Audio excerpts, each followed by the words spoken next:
Hello guys, in this video, I will show you how to use Streamfog with OBS Studio.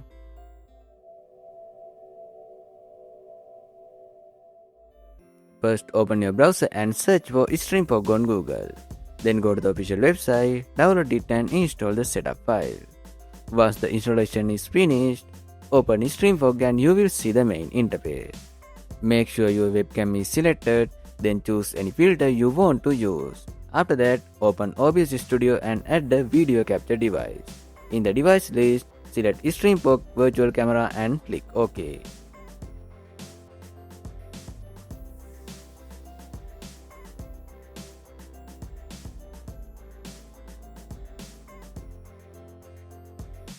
Wait a few seconds for it to connect. Once it's ready, any filters you select in Streamfog will appear directly inside OBS Studio. And that's how you can use Streamfog with OBS Studio. So don't forget to like and subscribe. Thanks for watching.